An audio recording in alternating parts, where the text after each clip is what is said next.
Interpretación física de los tensores de deformación. El tensor de deformaciones es una representación matemática en forma de matriz del estado de deformación al que se encuentra sometido un punto de un cuerpo. Tensor material de deformación. Para explicar cómo funciona el tensor material de deformación, se presentará un ejemplo en el que se considera el segmento PQ, que es paralelo al eje X, 1, que es X. Conocemos su longitud en un tiempo cero y tenemos el vector T1 que corresponde al vector donde estará contenida la información de la deformación, es en este caso el alargamiento. Bien, vamos a considerar el tensor material de deformación, que es este de aquí, y vamos a aplicar la fórmula del estiramiento, en el que necesitamos el vector que mencionamos anteriormente, el tensor y eso. Entonces, aplicamos aquí la fórmula anterior, esto para reemplazar en la fórmula anteriormente mencionada, T traspuesta, que es el vector 1 traspuesto por el tensor y por T. Y nos da como resultado E11 o lo que viene siendo EXX. Y obtenemos el alargamiento, el estiramiento. De la misma manera obtenemos el resto de estiramientos y alargamientos unitarios. Tenemos que hacer una observación importante, y es que la razón por la que podemos aplicar estas fórmulas es porque en la diagonal principal del tensor de deformaciones se encuentra contenida la información sobre los estiramientos. Bien, ahora vamos con las variaciones de los ángulos entre cada par de segmentos. Vamos a considerar el segmento PQ paralelo al eje X1, que es X, y el segmento PR paralelo al eje X2, que es Y. En un tiempo cero, vemos que el ángulo que se encuentra entre este par de segmentos es pi medios, 90 grados, pero en un tiempo t tenemos que este ángulo varía. Tenemos el vector T1 y el vector T2. Para esto vamos a aplicar la fórmula de la variación del ángulo, que es la que tenemos aquí, en la que utilizamos el vector T1 y el vector T2, y también utilizamos el tensor que vimos anteriormente. Reemplazando para este par de segmentos, obtenemos esto y obtenemos finalmente el ángulo y la variación del ángulo. De la misma manera, obtenemos el resto de variaciones entre los otros par de segmentos y tenemos que hacer nuevamente una observación, y es que en los elementos que se encuentran por debajo de la diagonal principal del tensor de deformaciones, contiene la información sobre la variación de los ángulos, y esta es la razón por la que podemos aplicar estas fórmulas. Y finalmente tenemos una gráfica que muestra todos los componentes anteriormente mencionados. Como podemos ver, en un tiempo cero tenemos los segmentos sin alargamientos, de la misma manera los ángulos sin variaciones, y en un tiempo t tenemos este punto deformado que se demuestra o que se interpreta gráficamente como un paralelepípedo. Tensor espacial de deformación. Se considera el tensor espacial de deformación, el cual es este, y vamos a proceder de manera similar como lo hicimos con el tensor material de deformación, pero en este caso las fórmulas son distintas. Como se puede observar, la fórmula de estiramiento cambia. También cambia la fórmula del ángulo, de las variaciones de los ángulos, y aplicamos estas fórmulas como se hizo anteriormente, T traspuesta por el tensor espacial de deformación y por T, y obtenemos los estiramientos. De igual manera, en la diagonal principal se encuentra contenida la información sobre los estiramientos. Y de la misma manera, procedemos con las variaciones de los ángulos. Se utiliza el vector T1 y T2 y el tensor de deformación espacial, y obtenemos las variaciones de los ángulos. Interpretación física del tensor espacial de deformación. Finalmente tenemos esta gráfica que muestra todos los componentes anteriormente mencionados. En el tiempo cero, el punto del cuerpo se encuentra deformado, y en un tiempo t no está deformado. Y eso sería todo en cuanto a los tensores material de deformación y espacial de deformación. Bueno, continuamos con el tema de la deformación infinitesimal. Podemos definir la deformación infinitesimal como el enfoque matemático para la descripción de la deformación de un cuerpo sólido, en el que supone que los desplazamientos son infinitesimales en cualquier dimensión relevante del cuerpo, de modo que su geometría y sus propiedades constitutivas del material, como la densidad, por ejemplo, o la rigidez en cada punto del espacio, se puede suponer que no se modifican. Lo que nosotros entendemos en este caso es que las deformaciones son infinitesimales, como dice su nombre, o muy pequeñas, por lo cual pueden ser despreciables hasta cierto punto. Esta teoría infinitesimal se basa en dos hipótesis principales que pueden ser representadas de forma más clara o de forma un poco más estricta, de manera matemática, respecto de las dos fórmulas que se encuentran presentes aquí en la parte derecha inferior. En primer lugar, en el gráfico podemos observar que es un gráfico que representa una partícula P y una partícula P', que es la partícula desplazada. Cuando nosotros hablamos de una deformación infinitesimal, estamos hablando de una partícula en la cual el desplazamiento es menor al desplazamiento de las coordenadas materiales, por lo cual nosotros podemos deducir que las coordenadas espaciales son iguales a la coordenada material más u, que es la distancia entre P y P', porque el desplazamiento, la deformación es infinitesimal. Esa sería la primera hipótesis. La segunda sería que los gradientes de los desplazamientos son pequeños, son relativamente pequeños y pueden ser expresados como el diferencial de u sobre el diferencial de la coordenada espacial, que esto tendrían que ser infinitesimales o menores a 1. Creemos que es importante explicar también una aplicación o por qué son importantes estas deformaciones infinitesimales. Claramente se puede resumir en que son importantes porque simplifican las ecuaciones de la mecánica del medio continuo de manera considerable. Suelen ser utilizados bastante en la ingeniería civil o en la mecánica para el análisis de esfuerzos de estructuras construidas con elementos elásticos relativamente rígidos como el hormigón o el acero. Ahora vamos a presentar un ejemplo más que lo hemos encontrado de un libro del mismo autor, Javier Oliver, en el cual se busca analizar un material elastoplástico perfecto y tras alcanzar un nivel de deformación dado se impone una cantidad significante de ablandamiento con el objeto de inducir a localización. Lo que podemos ver al frente o en las diapositivas que presentamos los dos gráficos, lo que realizó el profesor Javier es realizar una simulación tomando en cuenta todas las deformaciones, con un modelo constitutivo elastoplástico isótropo con deformación y un modelo elastoplástico equivalente pero en deformaciones infinitesimales. Como podemos ver, los resultados son bastante similares, por no decir que son iguales.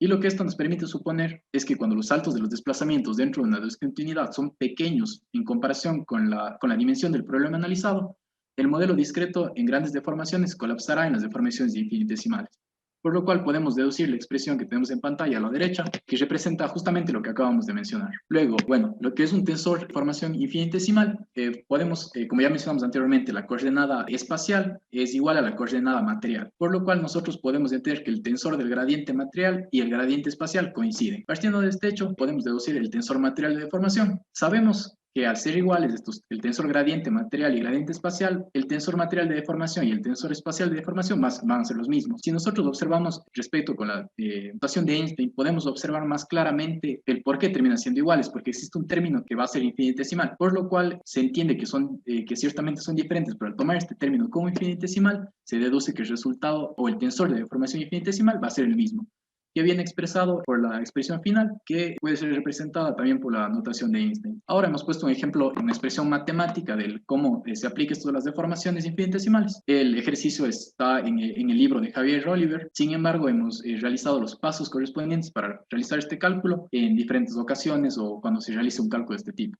El ejercicio busca determinar bajo qué condiciones constituye un caso de deformación infinitesimal para dicho caso obtener la tensión infinitesimal de deformación. Partimos teniendo la representación espacial de la ecuación. Considerando que tenemos estas expresiones, el primer paso sería obtener un campo de desplazamiento. Para obtener el campo de desplazamiento U, tenemos que restar las coordenadas espaciales menos las coordenadas materiales, obteniendo la expresión que se muestra en pantalla en el paso 1.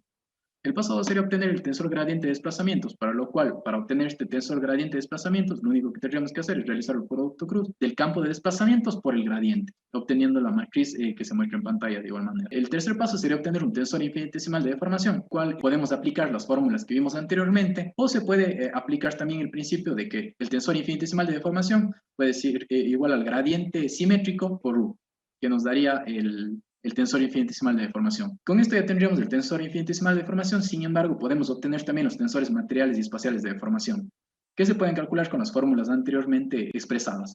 Sin embargo, nosotros también podemos deducir otra cosa, que el tensor material y espacial de deformación son los mismos, porque estamos considerando que las coordenadas espaciales y las coordenadas materiales son las mismas.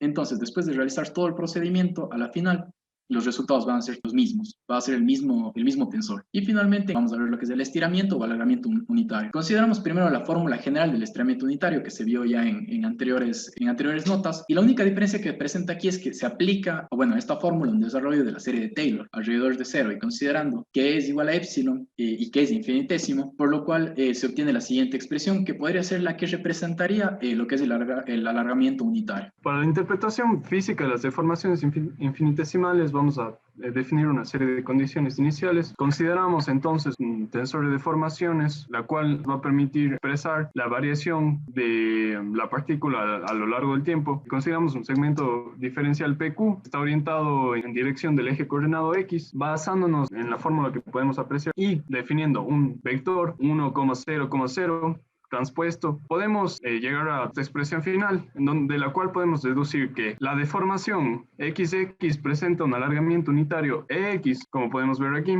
y esta condición se puede generalizar para el resto de componentes, como podemos ver en el resultado del análisis de estas ecuaciones. Ahora, si consideramos dos segmentos diferenciales Q y PR orientados en las coordenadas X y Y, podemos definir un ángulo θ que por lo tanto tendrá un valor de pi sobre 2. Entonces, basándonos en esta ecuación, podemos deducir una ecuación que exprese la variación del ángulo θ y finalmente obtener los valores de las deformaciones de XY, XZ y YZ.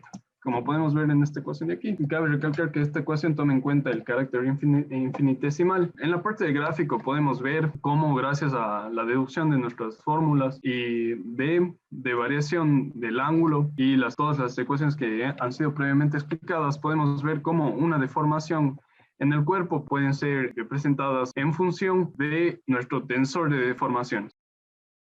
Gracias a la ecuación de la variación del ángulo θ, podemos definir tres igualdades que expresan las deformaciones en ejes XY, XZ y YZ. Dicha ecuación toma en cuenta el carácter infinitesimal y estas igualdades pueden ser expresadas como menos el semi-incremento producido por la deformación del ángulo entre dos segmentos diferenciales que habíamos establecido previamente, PQ y PR, están orientados hacia las coordenadas X y Y. Como podemos ver en el gráfico, se puede apreciar que toda la deformación que sufre el cuerpo se expresa en función del tensor de deformaciones.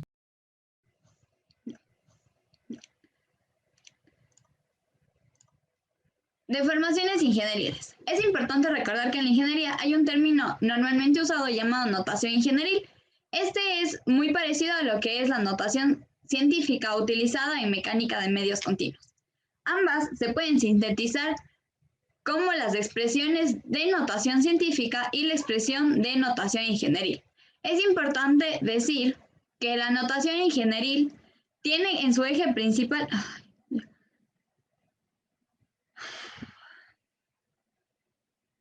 Es importante recordar que la notación ingenieril tiene en su diagonal principal lo que son las deformaciones longitudinales representadas por epsilon. Estas componentes situadas en la diagonal principal coinciden con los alargamientos en dirección de los ejes de las coordenadas. Cuando las deformaciones longitudinales tienen valores positivos mayores a 0, esto corresponde a un aumento de longitud de los segmentos diferenciales en la configuración. Así también los tensores de la deformación situados fuera de la diagonal principal están denominados como deformaciones tangenciales o sillazaduras. Estos se pueden interpretar como los decrementos de los correspondientes ángulos orientados según las direcciones cartesianas de una configuración de referencia. Cuando los valores son positivos, indican que los ángulos se cierran en el proceso de deformación. Aprovechando la simetría del tensor de deformación infinitesimal, podemos trabajar únicamente con 6 componentes distintas, poniéndolas así en un vector de deformación ingenieril. Estos tomando en cuenta tanto las deformaciones longitudinales como las deformaciones tangenciales, variación del ángulo en dos segmentos diferenciales en deformación infinitesimal. Si consideramos los segmentos PQ y PR, así como el ángulo θ, que está entre estos, se define que θ es igual al ángulo más la variación del ángulo. Basados en la premisa, podemos establecer, como se muestra en pantalla, en base al ángulo que se encuentra entre estos segmentos.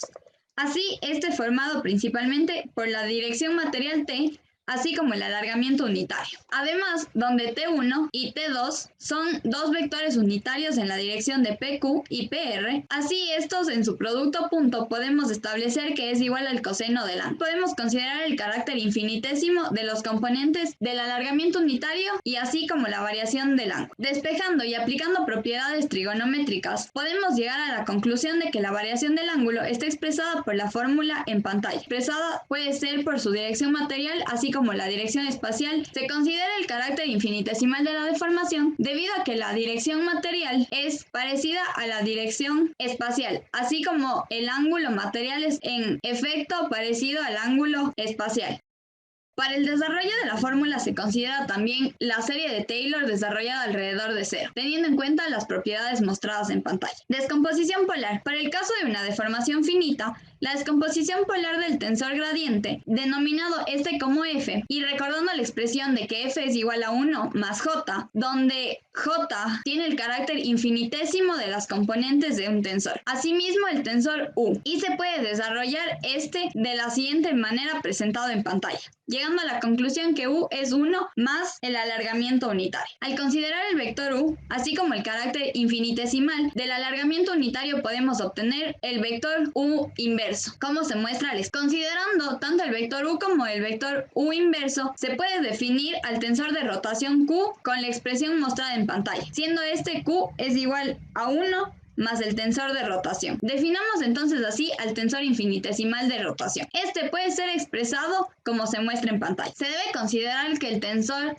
infinitesimal de rotación es un tensor asimétrico, definiéndose también como se muestra que en su diagonal principal está compuesto por nulos y su matriz tendrá la estructura mostrada. Cuando se consideran pequeñas rotaciones, el tensor infinitesimal es un tensor caracterizado por Q igual a 1 más el tensor infinitesimal de rotación. Al tratarse de un tensor asimétrico, este queda definido mediante tres componentes distintos. De esa manera se puede extraer lo que es el vector infinitesimal de rotación. Este puede ser expresado por el 1 medio del gradiente por U. Al revisar ecuaciones antes presentadas y ser reemplazadas, podemos obtener una expresión para F. Si se aplica escalarmente el vector de rotación infinitesimal y vectorialmente el vector de rotación infinitesimal a un vector cualquiera R, este coincide con la expresión en pantalla. Al obtener la expresión y hacer su resolución, podemos llegar a tres conclusiones, tomando en cuenta que el tensor de rotación producto punto por el vector R nos da igual al ángulo por este vector R. Estas tres características principalmente en que es ortogonal al vector R, así como su módulo es infinitesimal, debido a que la propiedad del ángulo también es infinitesimal. El vector R más el producto punto entre el tensor unitario y el vector R nos da igual a lo que es el vector R más el ángulo producto cruz por el vector R. Puede considerarse a excepción de los infinitésimos de orden superior. Este es el resultado de aplicar una rotación al ángulo al vector R. Si se considera además un segmento diferencial d de x en coordenadas materiales a una partícula P en una configuración de referencia, esta nos da un vector d de x en coordenadas espaciales, teniendo en cuenta la expresión, donde incluimos tanto el ámbito de deformación como rotación. El régimen de deformación infinitesimal está caracterizado por el movimiento relativo de una partícula en torno a la dirección de la misma. 1. Que la deformación es caracterizada por el vector infinitesimal de deformación. 2.